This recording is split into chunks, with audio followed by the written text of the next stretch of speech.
Hello everyone, welcome to Fableheim and the last dev diary for the Primal Fury. Releasing, of course, in just 4 days. This is the Wolf Update patch notes, all 37 pages. Of course, as usual, I will skim the bug fixes, but there are a lot of changes and a lot of highlights, and we can finally confirm any suspicions that I observed during the dev streams. There was also a dev stream alongside this where Tom claimed his glorious victory as Kaya, the twice risen. I am proud of him.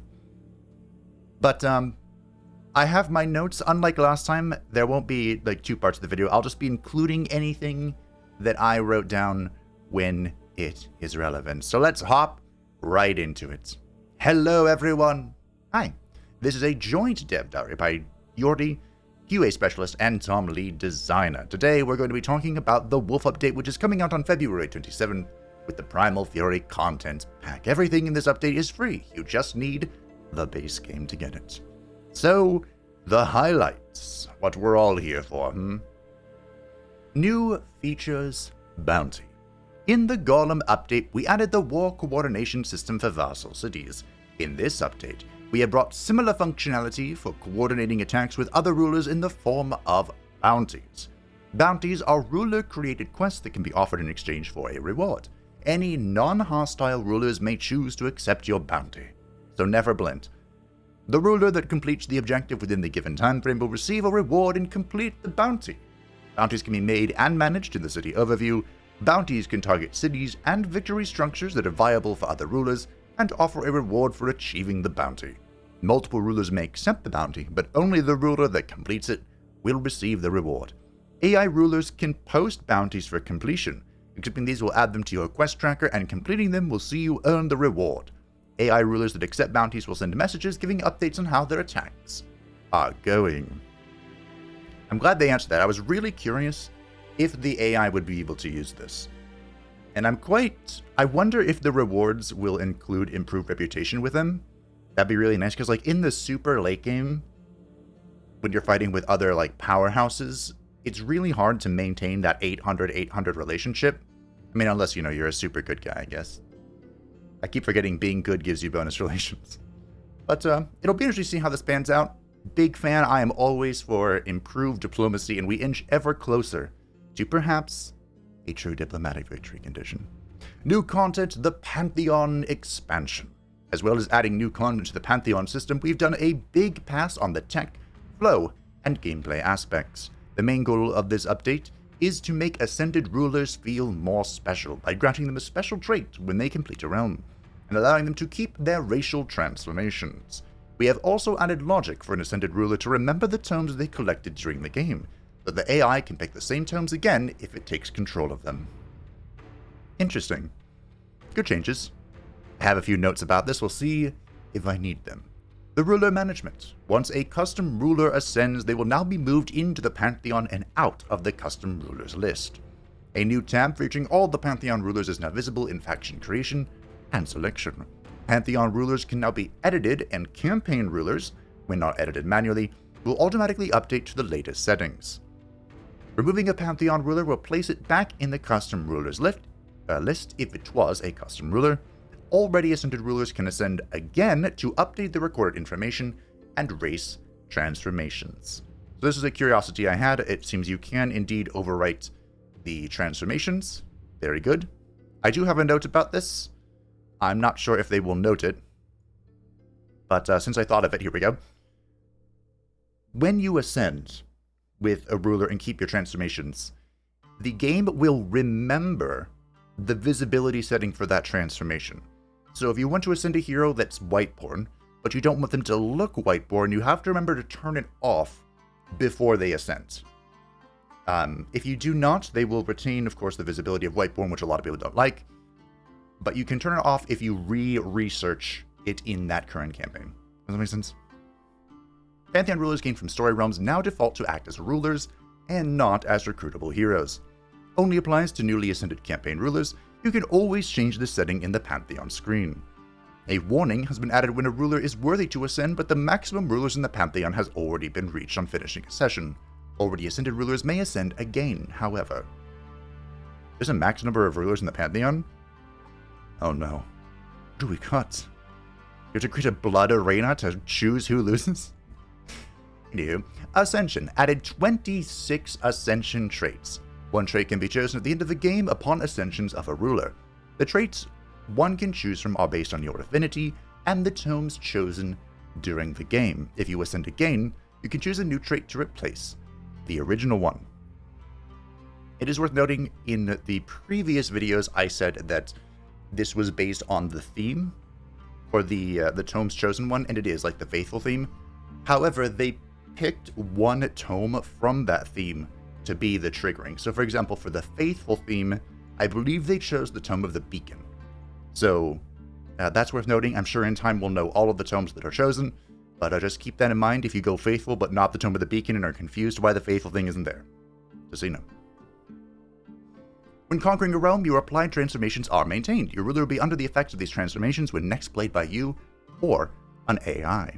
Ascended champions gain the choice to not partake in new transformation costs during a game. Dragon Lords will benefit from their aspect skill. Their transformation remains dormant until the appropriate level has been reached. I have more notes.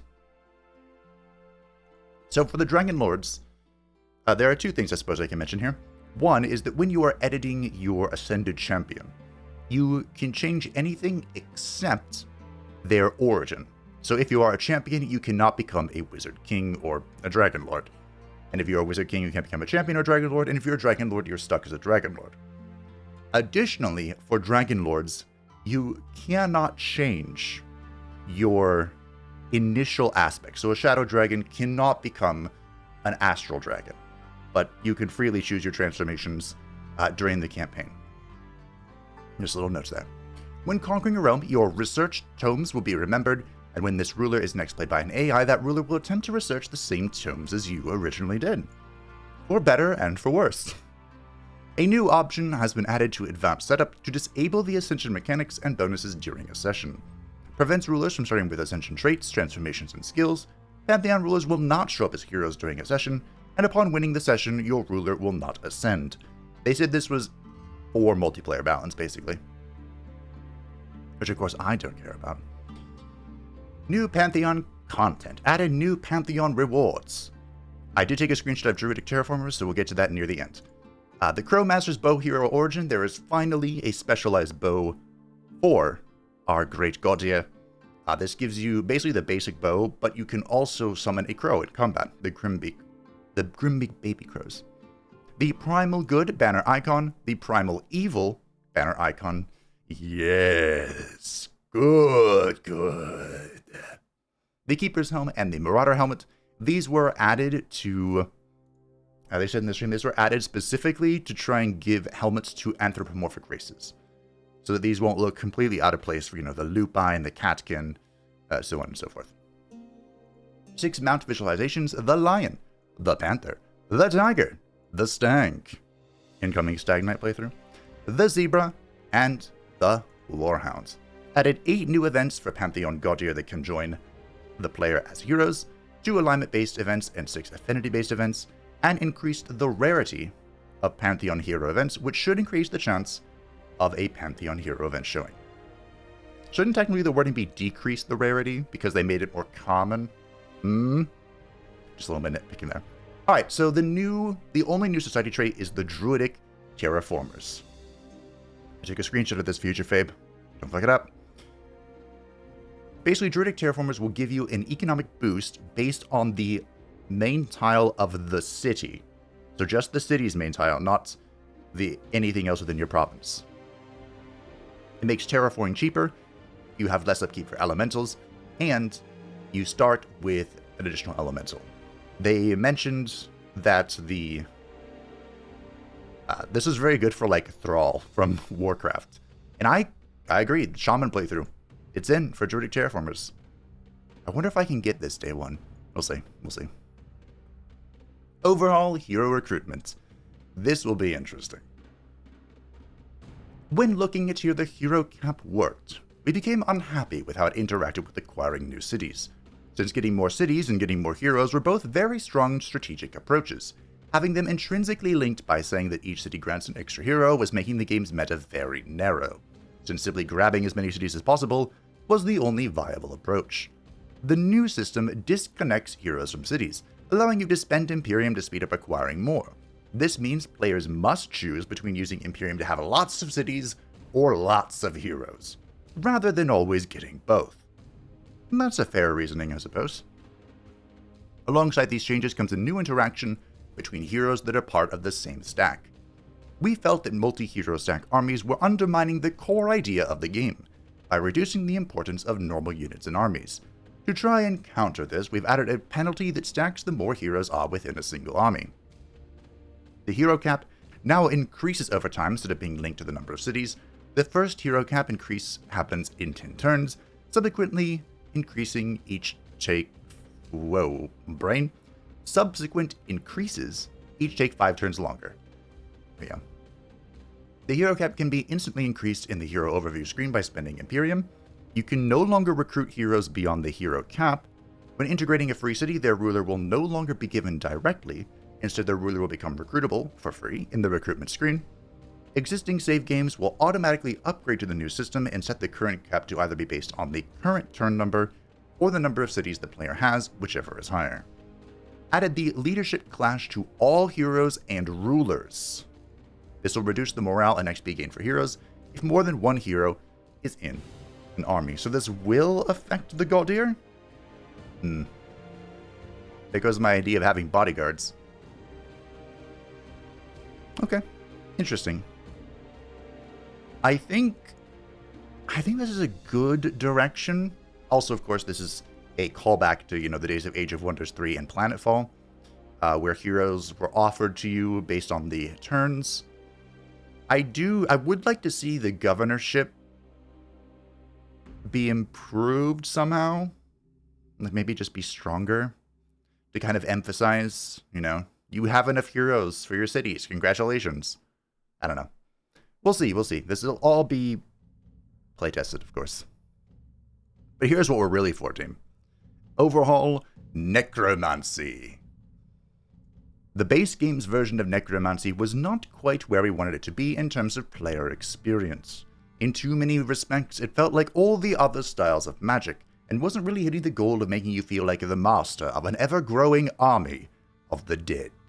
To address this, we have been doing some major reworking of the Necromancy tomes, giving them a focus of spending souls to directly reanimate the enemies you slay as skeletons under your command.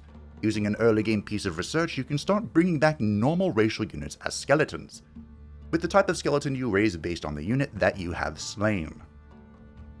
So instead of just having a bunch of skeletons with pikes, you can now have skeletons with swords and shields, bows, and even skeletal magi. Later on, you can start raising more powerful creatures such as the Bone Daddy, Bone Horrors, and the Bone Dragon as well. We've made a raft of other changes as well to smooth out the experience and boost the power level of the tomes, which many felt were lacking when compared to other tome lines. I am many. Alrighty, here we go. Oh, these are just the general stuff. We'll get into the specificities later, and don't worry, you won't be disappointed. Lowered soul gain per kill from 2, 3, 4, 5, 6 to 1, 2, 3, 4, 5. Soul rewards on kill are now granted during combat, allowing you to spend souls on spells immediately. Soulbound now also causes a unit to have a 30% chance to transform into a decaying zombie under your control until the end of combat when it dies. Constructing skeletons no longer comes with any necromantic tome. Instead, you can now use the 3 new reanimation skills to raise undead after combat.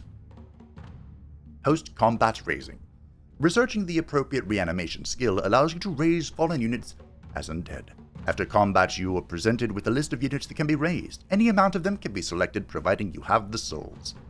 This system uses all units that entered the battle on the enemy side and have died to determine which units are able to be raised as undead. This means it does not interfere with the capture or mind control conditions, since those units need to stay alive. This means that units that have been summoned or have routed are not valid. You buy these units using souls. Also worth mentioning, this option appears only at the start of your turn. So if you initiate or are attacked multiple times during the enemy turns, you will not get the chance to raise anything you have killed until the start of your turn. This actually happened to Tom in the third dev stream when he was facing off against Arctica. When killing racial units of any tier, 15 souls requires skeleton reanimation. You will always get a tier 1 skeleton that costs 15 souls, but depending on what the role was of the unit that you killed, you can raise one of 4 different types of skeletons as follows. The Shield, Shield Fighter Hero, the Polearm from the Polearm or Shock unit, the Archer from the Ranged or Skirmisher, and the Battle Mage from a Battle Mage or Support. If only there is a real support skeleton. I suppose that would make sense. When killing non-racial units, tier 3 to 4, you get a tier 3 Bone Daddy for 50 souls. And if you kill a tier 5 unit, you gain the tier 4 Bone Dragon. It sure is great to have a way to get these guys outside the Golden Wonder. I don't think there's even a Golden Wonder that gives these in my current campaign. So yeah, great change, phenomenal change, fantastic. And this of course comes from the tier 3 tome. So being able to get a mythic unit from a tier 3 tome, magnifique. Alright, let's get into the specificity, shall we? The Tome of Necromancy is now a tier 1 tome. You gain the new skill Skeleton Reanimation, which is an Empire bonus that allows you to raise tier 1 skeletons from slain racial units after combat. The unit you can raise depends on the role it had, we've gone over that. The new combat skill Necrotize. Target unit sustains 10 frost, 10 blight damage. The target unit becomes decaying, and it summons a decaying zombie under your control upon the unit death. This will be very helpful in the early game. The Necromancer is now a tier 2 support unit instead of a tier 3 unit and comes from this tome. The combat spell Rotting Explosion can now also target skeleton units. The unit enchantment Necrotic Magic increase upkeep from 2 to 3 mana. The hero skill Unholy Leader now also increases the resistance of undead units in the army by 1. The following skills were moved to the tier 2 tome. The Soul Well, which had its soul income increased from 3 to 5. The World Mass Spell Soul Collection, which had its income increase from 6 to 10 souls. I believe its 30 gold upkeep is still the same, so this is a flat improvement. Big fan. The following skills were moved to the Tome of Souls. The Restore Undead World Map skill and the Summon Corrupt Soul World Map skill. And the following skills were removed. Raise Zombies. Good. It's trash. The Tome of Souls is now a tier 2 tome, with the new skill Bone Horror Reanimation, which is of course the Empire bonus that allows you to raise tier 3 for non-racial units as the Bone Daddy. The Bone Horror is now a tier 3 unit instead of a tier 2 unit. The Bone Horror now no longer transforms into skeletons upon death, and the Bone Horror unit now spawns a zombie unit when its health drops below 50%. This is a phenomenal change, not only because this means maybe the Bone Daddy will survive and spawn a second unit, but you can now restore or resurrect the Bone Daddy because it will not be consumed by its previous skeleton summon. Phenomenal. Great unit. I can't wait to use it. The unit enchantment Soulbinders increase additional damage against the soulbound units from 10 to 20%. The hero skill Soul Collector increased additional damage against soulbound from 10 to 20%. Good. The following skills were moved from the Tome of Necromancy. Restore Undead has been renamed to Restore Undead Army, slightly more accurate, and the World Map skill Summon Corrupt Soul is now here at tier 2, which it always was. And then Soul Overflow and Soul Collection were moved to the Tome of Necromancy, and Soulfire was removed. Soulfire was okay. The biggest boon of Soulfire was just the fact that it didn't cost mana in the early game. But of course, souls were so valuable in the early game that it was still kind of a difficult one. The Tome of Great Transformation, the only new thing that was added was the Bone Dragon Reanimation. Good fun. Which of course allows you to raise Bone Dragons from tier 5 units after combat, so could be a while before you see them, unless of course you're playing on max World Threat, in which case you'll see tier 5 units literally on turn 7. So, you know, have at it. The Tome of the Reaper. Now this was of course kept under wraps. The illusion. A thin veil. But now we know. The Reaper is no longer the butt of all mythic jokes. The Reaper is now an ethereal unit type. Its melee strength has been changed from 20 physical damage to 10 physical, 10 frost, and it now ignores 50% of the target's defense and the target's resistance. And that's just the beginning. The Finger of Death, the Fod, the greatest spell known to man, has been changed from a full 3 AP action to a single action ability. It did have its range reduced from 4 to 3, but that is a trade I will make every day of the week. The 45 frost damage from failing to kill now ignores all resistance the target has, so that is always 45 frost to the dome. Dark Rites now grants the Reaper 1 strength and instant HP for each enemy that dies in battle, does not count summon, siegecraft, and towers, and now displays a property that tells that it has a 5 soul upkeep, but a minus 50% mana and gold upkeep. This is a fantastic change for the Reaper, and I foresee him being a very good mythic unit now. I don't know if he's as good as the, of course, reigning champion, the gilded... I've forgotten its name. It's the bane of my existence, but you know what I'm talking about, the golden golem. That one. I'm not sure if it's as good as that one, but it is now much better. I'm very interested in testing this out. The Siege project constructs soul siphons and now applies soulbound to all enemies and deals 3 fortification damage. That was really the big crux. It just didn't deal fort damage. That was like the problem with it. It's a good change. The world map spell Harvest Population increased soul income from plus 10 to plus 30. I'm not sure if this is a big enough change because it stops all growth. Unless they changed that and I just forgot. So, I mean, if you're at the really late game stage of the game, what is growing going to do for you? You're already crunk. I don't know. We'll see. The combat spell Mark for Death has been renamed to Marked for Death. The target unit sustains 15 unblocked physical damage, loses 10 morale, has a decaying zombie appear adjacent to them, and gains a debuff called the Visions of Death that trigger the above 3 effects at the end of each turn. Ooh. That could be very good. The combat spell Greater Reanimation reduces the soul cost of the spell from 35 souls to 20, revives undead units with 100% of their hit points, revives non-undead units as corrupt souls. Oh my. Enemy undead units and corrupt souls gained in combat with the spell can be purchased for souls at the end of the combat if they survive. Wow. Is this now the best tier 5 tome? It's up there. It's really up there. It's pretty good. Tome of the Eternal Lord, the unit enchantment True Death Magic, no longer applies Mark for Death, now grants an ability called Curse of the Reaper, a full action ability which is a close combat version of the Reaper's Finger of Death that is disabled when engaged. Now Iratus can claim his FOD, as was always intended. Big fan. Phenomenal changes. Well done. Love it. Quality of life updates, as well as the above balance changes, we've been working hard to bring you a whole host of quality of life changes. We of course have the random realm and realm trait randomization. You can now get the system to generate a randomized realm for you, if you don't feel like picking out a realm traits for yourself.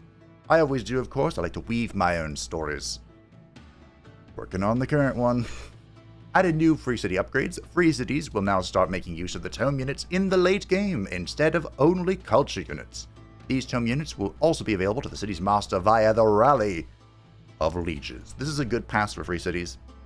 The free cities, of course, still do not dig themselves out of a hole, but now you can get the late game tome units from them, which incredibly increases the value of the Rally of Leeches and all of its boons and perks.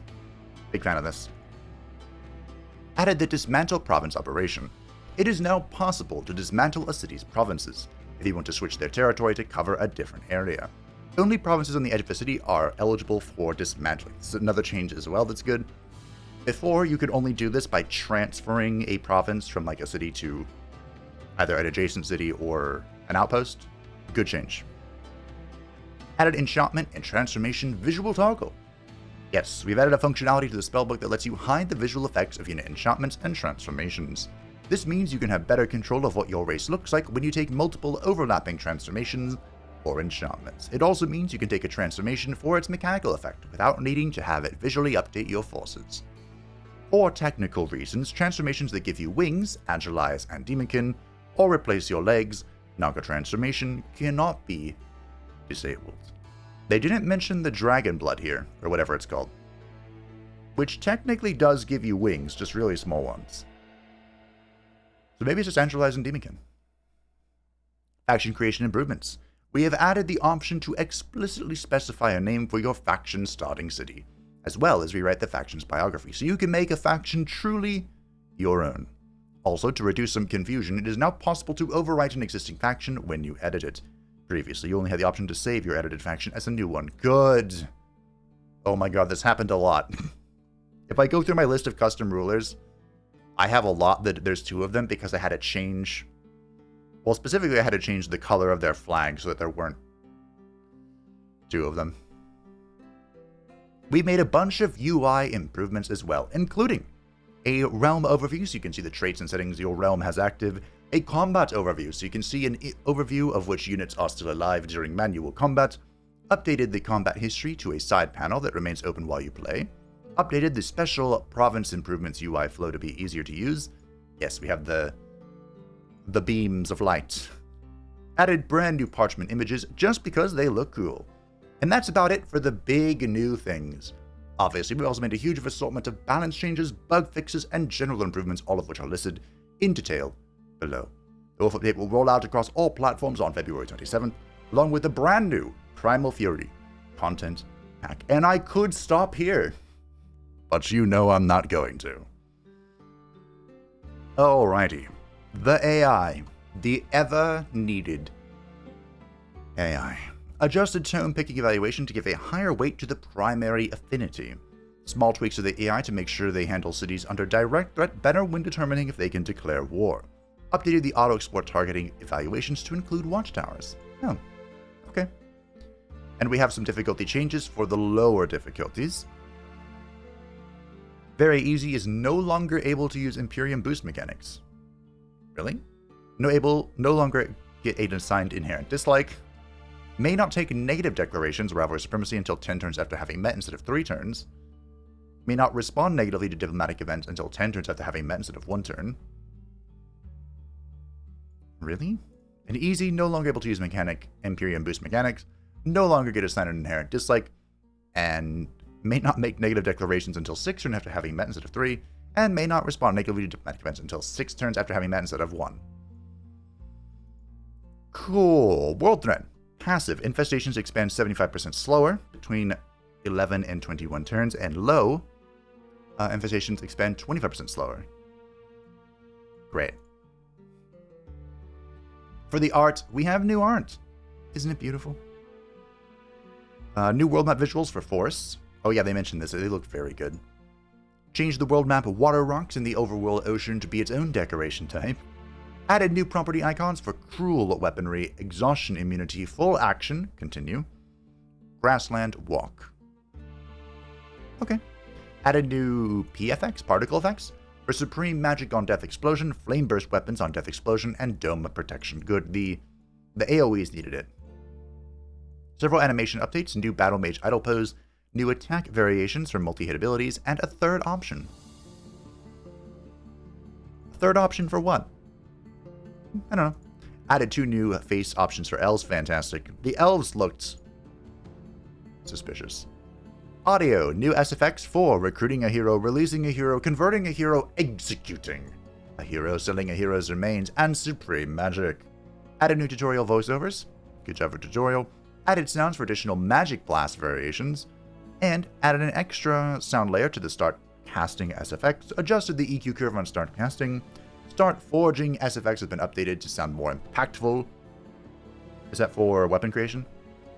The bear roar sound effect has been lowered in volume by 50%. Good. Updated mixed damage channel SFX and events polishing and housekeeping. Yes, of course. And here comes some combat changes. Now we get to the spicy stuff. Melee charge and counters charge. Only polearm units and some hero items and traits now have charge resistance. Removed from large units, removed from Gaia's Chosen. Heavy charge strike changed to a melee charge strike for all units except giants. Removed heavy charge from the following items: Giant's Bane, Greenland's Bloody Edge, and Archon's Deliverance. Interesting. So they're trying to increase the effectiveness of charge. while, like, increasing the value of polearms. Okay, interesting. Certain bonuses given to attacks by unit enchantments and hero skills will now scale up if the attack is non-repeating, such as Magic Blast or Charged Strike. This also affects the Joy Siphoner's racial transformation. Good. The system now checks for fumbles before it checks for critical hits. This means having a high crit chance will no longer protect you from fumbles. Oh no. This is indirectly a misfortune buff. The system now rolls for critical fumble before each separate attack instead of once before an attack sequence. This is a good change, but this now means the days of I got a crit, all of my things are going to destroy you are over. This is an indirect archer nerf. Interesting. If a combat effect is active that comes from an ally of one of the players in combat, but that ally is not in combat, the ownership is temporarily transferred. Okay. Higher tier units receive less morale gain or loss when a lower tier unit dies or routs, currently 1 point less per tier difference. Peasants. We cannot with them.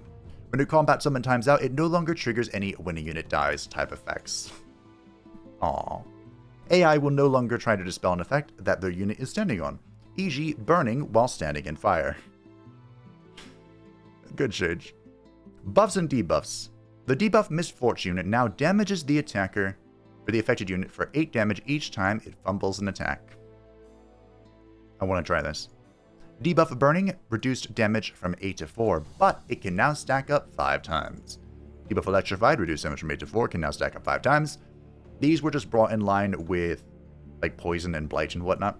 So I believe now all damage over time effects stack up to 5 times. The Steadfast buff can no longer be targeted by spells and abilities that instantly kill a unit. No! Wait, Steadfast gain from Berserker's Rage can now be dispelled. Okay. So, can no longer be targeted by spells and abilities that instantly kill a unit. So, I think what this means is that if Steadfast is triggered, you can no longer just death the person. But if you death them before the Steadfast triggers, it'll still bypass it. I think. Also, I always thought Steadfast from Berserker's Rage could be dispelled. Okay. This is gonna freaking make Keeper's Mark so much more annoying. Spawnkin and the evasion property now correctly only grant evasion against physical, ranged, and magical attacks. There's no O in it, or there is an O in evasion. But that's okay, you wrote 37 pages of notes, I understand. The barbarian culture. Culture changes. Let's see, which culture needs a buff? Probably the dark culture, to be honest.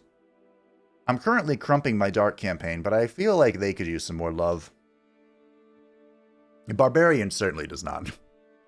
Unit passive, the Primal Strike, renamed to Savage Strike. Of course, we can't have any relation to the Primal culture now. Grants critical hits made from the base attack's additional blight damage. Ooh. All Barbarian units have it now. Nice. So they changed how it functions? Now, instead of it just being turn 1 plus 8, your crits now deal plus 8 blight damage? I mean, that's pretty good for late game. That is a huge late game boon. The enchantment Brutal Mark now works on additional units, the ranged battle mage and supports. Oh my. Wait, I just said that Barbarian did not need a buff. Combat spell, Song to the Ruthless, no longer works on units that are control loss immune to prevent the use of these spells and units that cannot suffer from the Berserk status effects. Darn. I didn't think of this. Now it's too late. The unit passive War God Shrine now shows a unit has the damage buff on the unit's ability tooltip, always good. Morale gain in the domain has now shown on the unit panel. The city structure Battle Ritual Site increased knowledge income from 5 to 8 and decreased drop income from 10 to 5. Okay. I mean, I'll always take more knowledge. The special province improvement Forest of Stakes reduced cost from 100 gold and 250 production to 60 gold and 130 production. I don't know if I've ever made the Forest of Stakes in my life. And I'm not sure this will change it. The Dark Culture City Structure Experimentation Chambers increased gold income from 5 to 8. Not exactly the buff I was thinking about, but okay. Special Province Improvement Dark Forge had its cost reduced. I'm assuming all of these are going to be the exact same. The City Structure Clergy Commons had its mana income increased from 5 to 8, so they're buffing the unique variants of buildings and reducing the cost of all of the culture's special province improvements. Except for the High Culture. Fuck those guys. The Artisan Workshop had their production income reduced from 10 to 8. That's fine. The Industrious Farmer Works had its food increase from 5 to 8. The Mystic, the City Structure Evocator's Abode, had its production income increased from 5 to 8, and its draft decreased from 10 to 5. Okay, fair enough. The Reaver Culture, City Structure Mana Forge increases mana income from 5 to 8. The Special Province Improvement, again, had the same reduction of 100 gold, 250 production, down to 60 gold, 130 production. The Harrier Unit Cast Net now has the same accuracy settings as other ranged attacks, wasn't it, like, just guaranteed? The Unit Overseer Subdue can now capture gilded enemies. Huh. People asked for a Reaver buff. And I don't think this is enough. The Reaver culture is interesting because it is very strong, but it kind of pigeonholes you into playing a certain way. You know, like if you don't have a strong frontline from the tome units, you're going to suffer. Okay. Well, interesting. Diplomacy, I'd like more notes here, but that's okay. The relations impact of executing or releasing a hero now applies to the relations with the hero's owner and not the hero's origin, which is often different from their owner. Okay. I'm still going to execute people. The relations and alignment impacts of executing or releasing a hero are now shown in the confirmation dialogue. Uh-oh. That's just going to clog the crap out of it for me. Now exposing the alignment impact of releasing a captured hero from your prison through trade in the tooltip. Good. The rankings are closely matched threat level factor will now only be applied at turn 20 or later, instead of immediately. Okay, good change. Economy! Oh, this will be interesting. Players now get their 40 Imperium income from a global property instead of it being tied to the Throne City structure. Is this a significant change? Yes. Because if it when it's tied to the Throne City structure, any multiplicative economic boosts affect it, I think. Which means this is yet again another Imperium nerf. A slight one, but still a nerf. Oh, look, we did get a governor buff. Nice. For nature, materium, and chaos. Really? So the food from nature is going from 2 to 4. The production from materium is going to 2 to 4. And the draft from chaos is going from 2 to 4. Okay, that's fine. I'm surprised the others didn't come. Or were the other ones already at 4? I don't know. We also reduced the food requirements for population. So that's actually quite significant. Pop 1, you can see the numbers here. But it's around about 30 to 40 from pops 1 to 8, and then rounded the food requirements from pop 9 through 16 down to the nearest 10. Interesting. Huh, the music also stopped. What's going on? Tidecaster? You playing Tidecaster? Should we move to the next song? I have the official soundtrack playing in the background. And I just don't know why it's not playing music.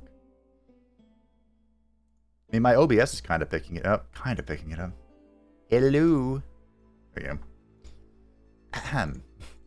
City structures. The City Structure Town Hall reduced food income from 40 to 30. The City Structure Workshop reduced draft income from 10 to 5. Just don't nerf my knowledge, please. The City Structure Bolstering Matrix and Amplifier Lens now require 2 of their respective affinities. That's okay. The Wizard Tower Structure, Foundation, Level 1, Level 2, Apex, and Observatory, increased vision bonus from +2, +2, +2, +2, +4 to +3, +3, +3, +3, +6. That's fine. Literally just a 50% increase. City Structure, Shipyard, Fishmonger, Grand Wharf, and the Seafarers Guild now also accept underground lake provinces to unlock. Good change. The city structure Seafarers Guild resource bonus now also works on underground lakes. Good change. I once again am asking for Imperium bonuses to be added to the bolstering matrix and the amplifier lens. At least one of them. That's how it was in the beta for this. Which one was it? The Watcher update? Anywho, I think that'd be cool. Empire. The General Empire skill Advanced Logistics now only increases move speed of embarked units on the world map instead of also increasing it in tactical combat. That's fine. I didn't even know it increased it in tactical combat as well. Still the best skill in the game. The Astral Empire skill Adaptive Research reduced the cost reduction of research buildings from 50% gold and production to 25% gold and production. Ooh. Astral Empire skill Teleportation Mastery clarified that skill works on a unit level and does not work if the unit has already regained move points this turn. Okay. Materium Empire skill Military Engineering added a hyperlink to the Work Camp upgrade to explain, but it does. Okay, fair enough. Still the second best Empire trait in the game. The Nature Empire skill Experienced Sailors resource bonus now also works on underground lakes. Good change. And the Nature Empire skill Natural Order 60 bonus now also applies on mangrove forests. Good change. All good changes. Factions. The faction creation updates added the option to overwrite or copy an edited ruler. Added custom throne city naming, added custom faction/race biographies, added the encyclopedia button in the faction creation top bar, added next and previous buttons in random faction generation to cycle between previously made factions. Going back to your form traits after picking a culture will now reset the selected culture. This is to prevent invalid combinations of culture and form traits, which wasn't a problem until the primal culture. The new form traits. Here we go. The Desolate adaptation. Starts in Desolate, gain Desolate Walk, builds farm on ashland terrain, and unlocks the Earthshape Ashland skill. Costs 1 point. There's a new adaptation trait. The Pack Tactics grants Pack Hunter. Pack Hunter attacks deal plus 10% damage per friendly unit adjacent to the target. Now I pick together with the other tactics, the defensive tactics and overrun tactics, and costs 2 points. This is in line with the changes to the actual Pack Hunter trait for wolves, which I think is a good change. It'll be easier to use. Herbivore Consume Flora option ability, or Consume Flora combat ability.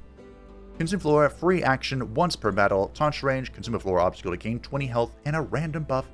Costs 2 points. I don't know if this is worth 2 points, but I'm sure someone's going to prove me wrong. So have at it.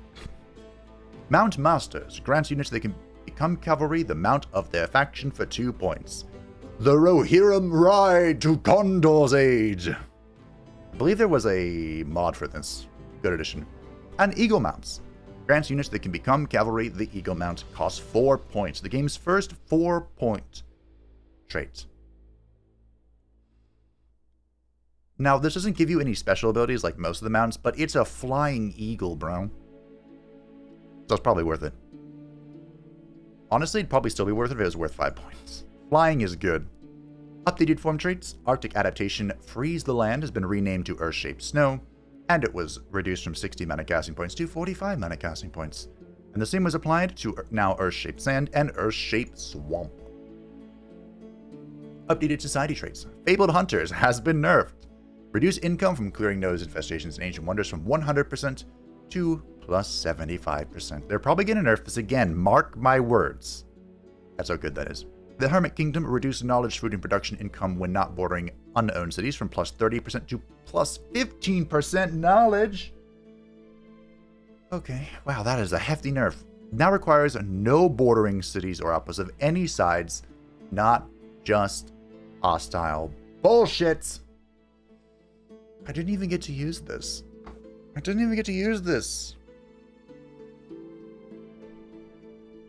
Boo. You know what I bet was happening? I bet people were combining this plus 30 knowledge with the... I forgot what it's called. The Materium Empire trait.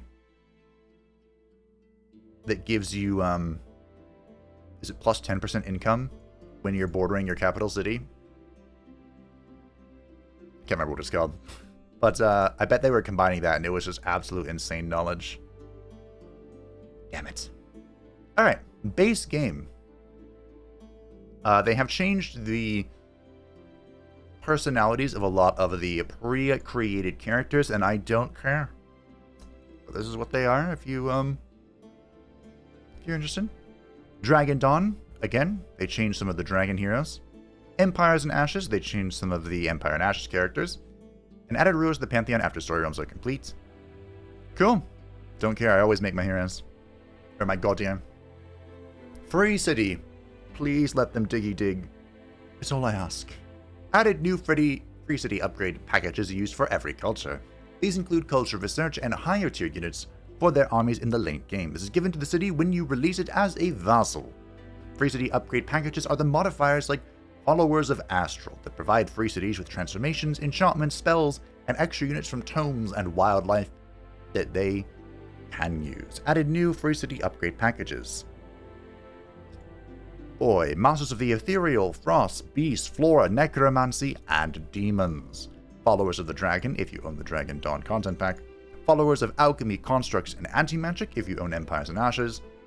And followers of the Fae and the Masters of Storm, if you own the Primal Fury. Free cities can now upgrade to higher Free City and City tiers. Free cities now get more mana and soul so they can cast the spells that are given to them via upgrade sets. When a Free City is integrated, all of its tome upgrade units become available in the Rally of Lieges instead of only a selection, and all presence traits now filter on house upgrade sets, Follower of Astral, to ensure the Free Cities follow the same theme as the rest of the world. That actually makes presence traits less good, in my opinion. So does this only apply if you release them?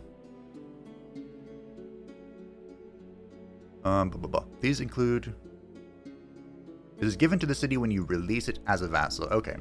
This actually happened in the dev stream today, or yesterday, where they had released a city underground and they were able to recruit the tier 3 caustic worm. So this might actually incentivize you to release cities about. Interesting. The Item Forge. The Item Forge. I think the Item Forge needs a lot of changes. Least of which being able to disable it. Added Dragon Claws for Dragon Lords as craftable hero items. These can only be used by Dragon Lords. Oh, that's really cool. Sorry, Witch Beast. All single attack weapons, two-handers, crossbows, staves, and mage locks now get access to better infusions when inflicting status effects. The chance to inflict them are changed for the following. 30% goes to 60%, 60 goes to 90%, and 90% goes to guaranteed. Excellent change. I might actually make a staff now. Added new primary weapon infusions, the area damage blast, area damage cascade, chain, line, infecting, and crit damage plus 20% and plus 40%. Oh my. Oh. You just go Reveler, right? Go Reveler, get plus 40% crit damage and crit every hit. Corn will be proud. And area damage is fantastic. So we can now actually make our own Thunderbow. Good shit. Added new shock infusions, pushback, and displace and replace. I can now make my own Warbreed as well. These are all great changes so far.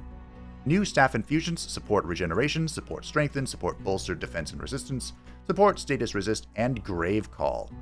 Oh, Grave Call. This is the... hold on. Was it called Grave Call or Death Call? There was an ascended trait that they showed off at the very end of the dev stream, where they gave their Kaya cat person the ascended trait. I want to say Death Call. Basically, it's a free action to summon a random skeleton from a corpse. That might be this. Might not be. New shield infusion, defensive master, which I believe is +2 block to you and anyone in your aura when you go into defensive mode, I believe. It's either that or always go into defensive mode at the end of the turn. I hope it's the latter. Add a new miscellaneous trinket infusions, Undying, casual, just drop the Undying, Demolisher, and Berserker Rage. Nice. The base item Lance now deal 2 less damage compared to Great Sword, Great Axes, and Great Hammers. The base item Bow increased damage by 2 on all damage channels. The Thunderbow reigns. Infusion plus retaliation split into but split in 2 different infusions, one for repeating attacks and one for shock attacks. Oh. The one for shock attacks costs 2 infusion points instead of 1. Fair enough. Inflict. The infusion Inflict marked can be applied to the polearm base item. The infusion Inflict Burning, mutually exclusive with Inflict Frozen and Inflict Wet. Inflict Frozen is mutually exclusive with Inflict Burning. Infusion Inflict Wet is mutually exclusive with Inflict Burning. The infusion Wind Barrier is mutually exclusive with Wind Shield, and Wind Shield is mutually exclusive with Wind Barrier. Being able to stack those, it's kind of insane. The Equipment Paladin Wing's Helm has been renamed Fearless to Brave, and reduces negative morale by minus 100% instead. Excuse me, by 50% instead of minus 100%. So it got cut in half. That's fine. Interesting changes to the Forge. And I think I like all of them. These are all excellent changes. Cool. Interface. It's always good when I get to say that. My mark is right here. And then 0. Placing a special province improvement is now done through sector pins. Special province improvement pin contains a tooltip with breakdowns about the value changes. Sector selector screen has had a UI overhaul. Good. Hovering over special province improvement pins now show trajectories for adjacency bonuses. Yes, I love this. World map labels with turn timer for when a province is being upgraded into a special province improvement. Sector screen displays information when a province is being upgraded into a special province improvement, and changed province label setting into a 3-step instead of on and off.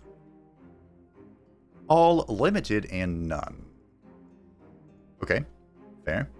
Added animation quality setting. This setting is found in the graphics advanced graphics setting, allows you to control the amount of animations being simulated every frame.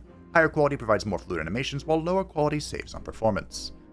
Time to put my 4090 to the test. Added new overviews. Well, further to the test. Realm overview. Access from the pause menu gives you a detailed breakdown of the game settings for your current realm. Combat overview, found next to your ruler portrait or in the radial menu, gives you a quick overview of the combat state. Wouldn't it be funny if you just pull that up and says, "You're fucked"? That'd be nice. Added new section in Pillage Tooltip, listing all active modifiers that impact the operation. Added keybinds Control plus S, quick save keybind for combat, and Control plus Z. You can quick save in combat? Undo movement / last action. This is for the little arrow, right? Nice. Added new parchment images for post-combat recruiting and raising, negotiations, alignments, and start sieges. The new siege one looks good. Add a new notification when one of your vassals is besieged. One of your vassals gets taken by someone you are at war with. Units die due to strategic effects like hostile oceans. You go over the city camp by creating a new city from an outpost. The hostile oceans trait modifier, absolutely horrific. I don't know if I would ever play with it. It's terrifying. Added targeter highlighting for sustained city spells. Updated which events are considered historic and show up in the timeline in the journey screen after winning or losing the game to make them more relevant. When lowering the player count or adding a presence trait, customized AI player slots will now be preserved if possible. Good. Descriptions and text. Here they are. I think these are good. Stability effects of assigning a Whispering Stone to a city is now categorized under effects. Very nice. The Town Hall 3 structure is now hyperlinked to the Spelljammer structure. These are all minor changes that are just good. It's always good to be able to tell the player what's happening. The more you can do that, the better the game is. I approve. Some controller support, some miscellaneous stuff, which I think is fine. Magic Material Overview can now also go to Transmutation Circles. Okay. You no longer get a city can annex sector notification when you have already had a notification and cannot annex another sector. Good. We have some multiplayer changes, improvements, which is good. The main thing for multiplayer is stability. Just more stability. That's all we need. And it looks like they fixed quite a few of out-of-sync issues. A lot of the main problems from what, I've heard are out-of-sync issues. And as you add more and more players to the multiplayer, more and more times it goes out of sync. Sometimes it can be fixed by the player who is out of sync just leaving and rejoining. But having to do that like every turn, if you get up to it was 4 players, I think, where someone would go out of sync every single turn. So, good. It's good to see these changes. My multiplayer enjoyers, I hope this helps as best as I can. Some tutorial stuff. Okay. Initiation Realm, don't really care. Pantheon, here we go. Realm traits can now be randomized. Players can use the randomize button in the realm trait setup to randomize all traits or select a slot and randomize it. Add an appearance override to each intro and outro event for realm presence traits, meaning rulers in the void no longer show up as ghosts unless defeated. Okay. Presence traits now block the presence rulers from showing up as AI rulers or picked as the player ruler, preventing duplicates. That's funny. The Ashen War now defaults the numbers of players to 1 in single player, only the player in addition to the presence rulers. Now defaults the number of players of 2 in multiplayer, and now shows up among the other tier 4 difficulty realms rather than at the top. When I was doing the Ashen War, I could not add other characters. It would always break. So, yeah. Pantheon Realm Fallen Kingdom now defaults the number of players of 1, only the player in addition to the presence rulers. Inhabitants traits Frostling Influence. Changed from a modifier trait to an inhabitant trait. Okay, no longer mutually exclusive with certain environment traits. This was obsolete. Fair enough. Inhabitant traits Wildlands now blocks Vault Sphere Ancient Wonders from spawning. Aww. My knowledge. The geography trait Barren Oceans now displays on the province panels, renamed combat effect from Sandstorms to Blinding Sandstorms, and updated the Blinding Sandstorm icon. The modifier trait Arctic Blizzards now displays on the province panel. Had it's renamed, and the same thing for volcanic eruptions. The modifier trait Immortals now affects all non-ruler units on the realm. Modifier trait Curse of Undeath now applies correctly to independence and free cities once again. Immortals was really interesting. I used it in the all-the-way playthrough. And I felt like the AI was stronger. Because what Immortals does is, unless you get to keep all of your units if you win the battle. So unless you lose, your units are immortal. And I felt like that helped the AI kind of go fisticuffs. I might need to try it again. We'll see. We'll see. Tomes. Joy. Time for some astral tomes. The Tome of Scrying. The Tower of True Sight now gives a +6 vision bonus. Tower of True Sight now applies its vision bonus to the entire domain and not just the city center. Oh, that's a good change. Wow, okay. No wonder that was kind of weird. The Tome of Summoning, special province movement, the Summoning Well, now decreases mana cost of summon spells in the domain by -50% instead of making them free. This led to a potential infinite loop. It did, I didn't abuse it, and I feel sad. Reduce costs from 170 gold and 440 production to 100 gold and 250 production. Tome of Teleportation, the city structure astral trade relay, increased base gold income from 10 to 15. Excellent. Is this in line now with the new thing that's coming in for the ports? Tome of Astral Convergence, major transformation astral attunement, now grants the ethereal unit type. Now grants attunement Astral Omen. Gain a random positive status effect when a friendly spell is cast in combat. This is a great change. I always thought that Astral Attunement was the worst major racial transformation, which is just one step above Materium not having one. So, you know, there's that. World Map spell Cascading Power now starts at 20 lightning damage, clarifying the effect trigger as the start of your turn, not the end. Cool. This is the, as you cast spells in combat, it does damage? Maybe? The combat spell Explosive Manifestation now summons an Astral Siphoner or Astral Serpent, both tier 2 units. Good, this was really bad, in my opinion. Now counts as a damage spell as well as a summoning spell, and can now be cast in water. Good buff. The Siege Project Arcane Maelstrom, units hit by the damage become electrified, and the siege damage increased from 2 to 3, which brings it more in line with not being garbage. Tome of the Astral Mirror, the unit Mirror Mimic, now retains control loss immunity even when it transforms into units that do not normally have it. Good change. This means you can't just like mind control and get a free Mirror Mimic. Ah well. Tome of the Horde, the unit Hound Master, were you nerfed again? The Warhound got 5 more HP, and the Warhounds now have the Hound Master's rank. Oh, you were buffed, look at that. Tome of Mayhem, the unit Gremlin, now has the Tiny tag. What? Does it just make it harder to hit? Combat spell Infectious Insanity now has a 90% chance to affect a unit. If resisted, Insanity is applied instead. If you resist it, you go insane? Cool. Increased duration of status effect from 1 to 2 turns, and increased chance to spread from 50% to 60%. Good buff. I want to play with the Tome of Mayhem because of the misfortune changes. Now I'm happier. Please buff my skull. Please buff my skull. The unit Skull from the Tomb of Revelry. Reduced HP from 90 to 80. Reduced defense from 3 to 2. Heat of the Revel. Reduced damage from 20 to 18.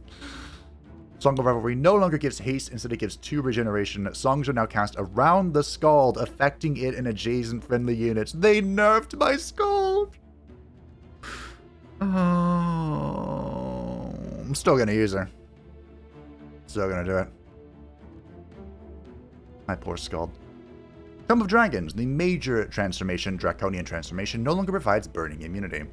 That did kind of, make, what's it called, Scions of Flame. The fact that this gave burning immunity, there was like no reason to take Scions of Flame if you wanted it.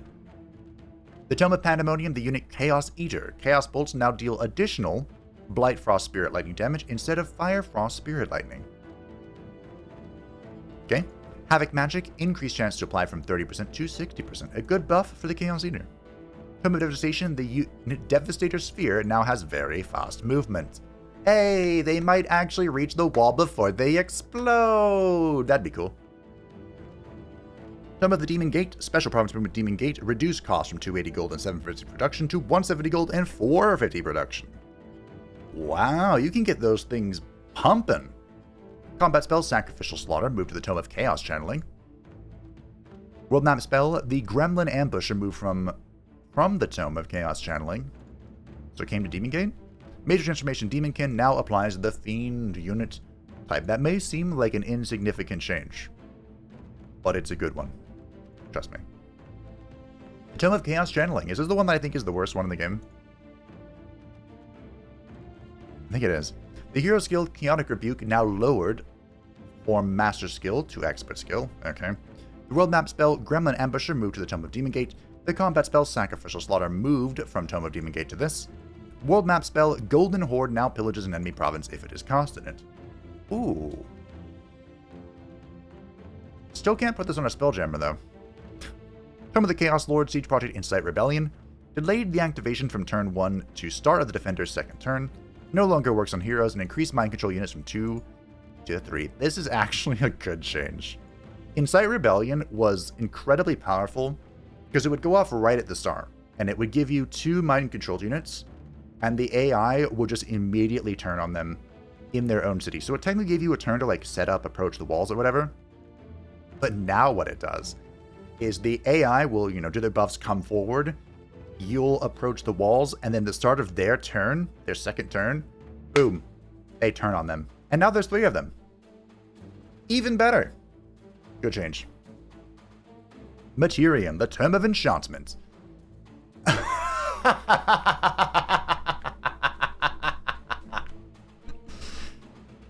The Secret Arrows unit enchantment has been moved to the Tome of Winds. Get fucked. That's the +1 range to archers. The added unit enchantment Purging Arrows, plus 10% damage against magic origin units. And a 6% chance to remove 1 buff. Interesting. Interesting. Early on, the only magic origin units you're really going to be facing are undead. Tome of Winds unit enchantment Secret Arrows has been brought here. The Zephyr Archer Zephyr Shot increased damage from 30 to 40. Oh yes, the Zephyr Archer. Classically known as a weak unit. Just needs a little bit more buffs. It's fine. The Tome of Terramancy, World Map spell Earth Shatter added the ability to remove diggable earth. Cool. I noticed Tectonic Shatter hasn't been changed. Tome of Crucible, Special Promise Movement Great Foundry reduced cost from 280 gold 750 production to 170 gold 450 production. The Tome of the Dreadnought in unit enchantment tuning kits increased stun duration to overcharge from 1 to 2 turns.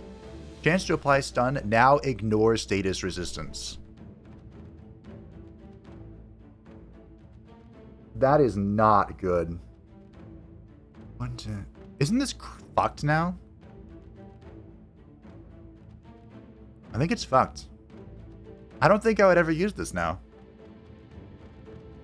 Because the whole... Okay, so look. Tuning Kits gives you a huge damage boost, right? And it is disgusting on some of the newer units. But you could use the endurance training to get the bonus status resist to attempt to resist it. And, like, for the most part, you could just, like, flat out negate it. But now, it ignores your status resistance. And it's a 2-turn stun. I think it'd be enough of a nerf if it just ignored status resist. But now it's a 2-turn stun. You almost can't use this without a cleanse.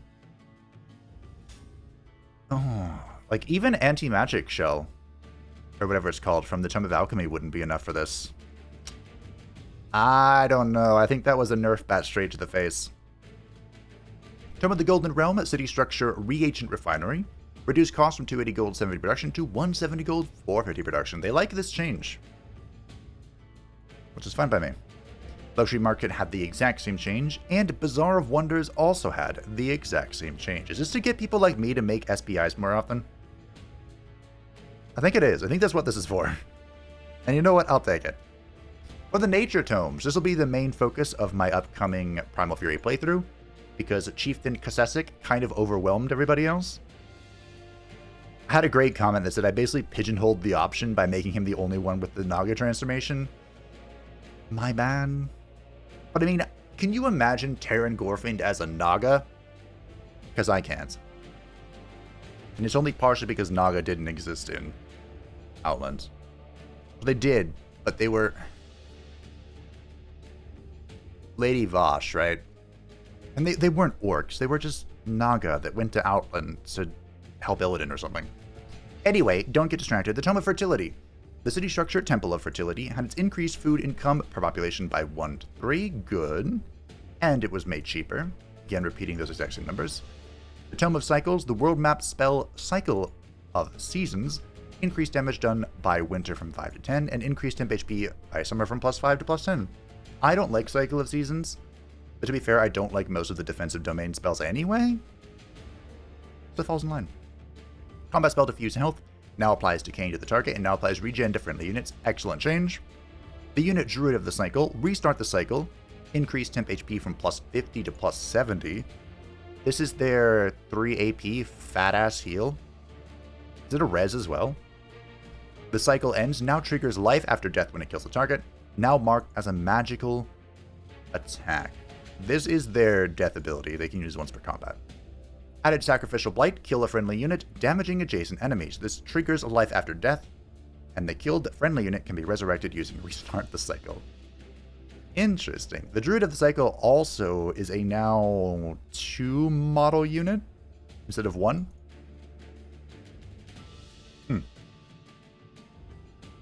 Interesting. Gem of Paradise, Special Province from Garden of Bliss, has had its... They really want you to use the Special Province improvements.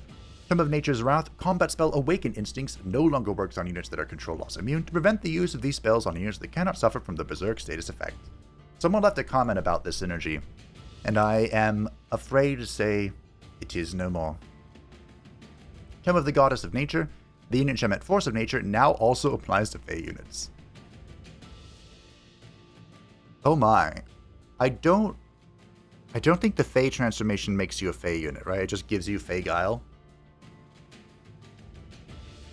Interesting. Okay, cool. I'm trying to think of what all the Fey units are. The Nymph, the Mistling, the Fairies. Is there anything else? Order, Tome of the Beacon, the hero skill champion of the faith, now makes the hero faithful. I'm surprised it didn't before. World spell, Covenant of Faith, change additional income from +10 gold to +15 mana, and remove the mana upkeep.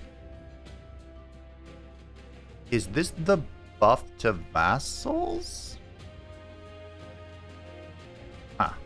By the way, I haven't played with the Faithful Tomes since the Stranger playthrough. It's been a long ass time. Unit the Lightbringer, the dreaded Lightfish. Convert. Oh right, they buffed this. Removed weakening on failure. Instead, Failing now deals 15 spirit damage. That's nice, but here's where the buff comes in. The chance to dominate has been increased from 60% to 90% on a single action ability. The dreaded Lightfish shall reign supreme once again. Tome of Exaltation, Special Province Movement Ruler Statue, had its cost reduced to the usual numbers. The unit Shrine of Smiting, oh god. The Smiting Prayer Blast changed from a single action to a full action. Range increased from 4 to 6, and added breaching ignores 15% of the target's resistance. Oh! Divine Vengeance changed from a full action to a single action. Does not get blocked by engagement. Now damage enemy units into hex radius around the Shrine of Smiting. Damage reduced from 28 to 15.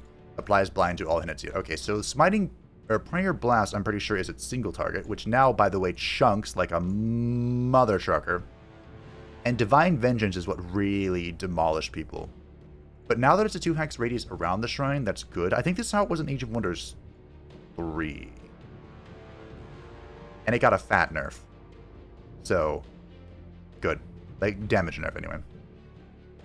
The Tome of Supremacy, City Structure, Monument of Supremacy had its cost reduced. And the unit Eagle Rider has been renamed to the Exemplar. And has added a shield to the unit model to better convey the unit role of it being a shield unit. Shadow, the Tome of the Cold Dark, Special Province Movement Frostspire, reduced costs from 280 gold and 750 production to 170 gold and 450 production, like all other SPIs. I like how they didn't mention the necromancy changes, because they're like, we're already talked about that. There's no need to make this longer. It's already 37 fucking pages. Alright. We move on to units. An hour and 12 minutes in. Everyone make sure you take a drink, sit up straight. I'm gonna run out of music at this point. Alrighty. Vesi. Unit type Fey added the Fey Guile, granting a random positive status effect if the unit ends its turn in Obscuration or in the Clinging Mists. The unit type Celestial has been given Inspiring Killer. Of course it has. The unit type Ethereal no longer has Spirit Resistance and Burning, Wet, and Frozen immunity. It now has a +2 defense bonus. Oh. I see. So you gave Ethereal to Astral Attunement because you nerfed it. Fair enough. The unit type Fiend unit no longer grants Burning immunity by default. These units gained a Burning immunity pacifier: the Inferno Hounds, Inferno Puppy, Gremlin, Nightmare, Baylor, and Phoenix. The Phoenix wasn't immune to Burning, huh? Honestly, the Phoenix should be healed by Burning, for being honest. The unit type Undead is now immune to Diseased. The unit passive Fierce, renamed to Fearless, no longer reduces negative morale, gained by 50%. Okay. Ah, fair enough. The unit, the White Wolf, Enfeebling Foe, is now a 2 hex cone. Really? The damage of the White Wolf mount version of this ability now scales with the tier of the unit mounting it. 3 extra damage per tier from 9, 12, 15, 18, 21. What happens if a hero is on the White Wolf? What then? Oh, that must be the 21. No, that's a tier 5 unit. I don't know. The World Map. All heroes on the world map and in the recruitment pool now get access to procedural hero items. Oh. Really?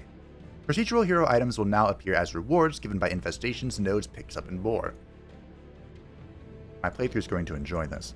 Improved placement of underground passages, preventing it from failing to generate access to the underground at all or connections between continents. Good. Improved placement of infestations, following the same rules as applied to Ancient Wonders. Disabled annexation of provinces when the center is occupied by other defenders or pickups. Oh. Oh. That can make early expansion weird. Victory spawn stacks, expansion seals, are now modified based on the world threat. Lower world threat spawns easier / weaker stacks.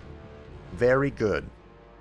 Very good. The seal stacks are absolute bonkers. I wonder what... because I usually play on the normal world threat. Because I don't like facing mythic units on turn 7. Maybe I'll do a seals victory. Partisans will no longer spawn in the final victory turn of the expansion victory. Okay. Migrating a city to your own race no longer requires you to own a city of your own. Okay. Changed how routed units would respawn. They are no longer allowed to respawn at cities that are under siege. Ooh, good change.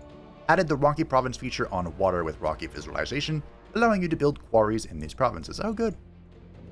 Guarded unit pickups no longer give Tier 3 rewards and offer a wider selection of Tier 2 units. Darn. Decreased knowledge reward gained from pickups and clearing nodes and infestation by approximately 25%. My knowledge.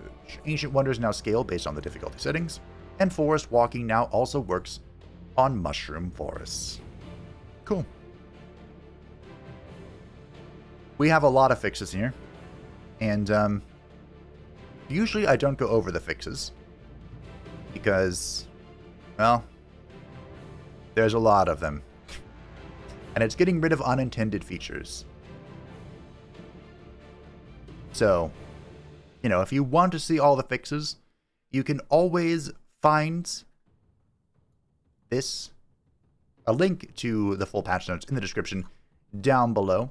I'll just briefly go over them. Understanding yourself incorrectly giving the summons the race's bonus and transformation despite not being racial. It's just stuff like that, Really basic stuff. Pictures you with the Justified Wars Empire skill, where it would not refresh if you or someone else's alignment changed, and where the value would be impacted by having declarations.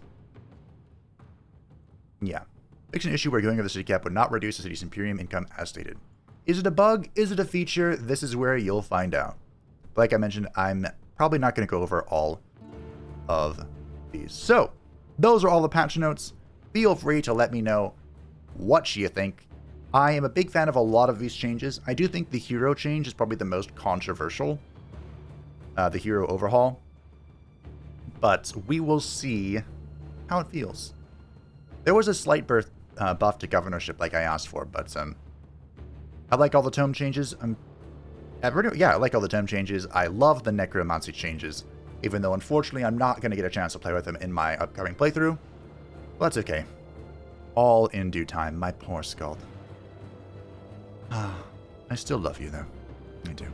But thank you all for watching. I hope that you enjoyed. The next video will be the conclusion of the Witch Beast playthrough, a glory in unity in the name of our Dark Lord, Sauron. And if you would like to stay up to your habit channel, feel free to join the Discord inscription down below, and I will see you on February 28th is when my series will begin for my first Primal Fury playthrough.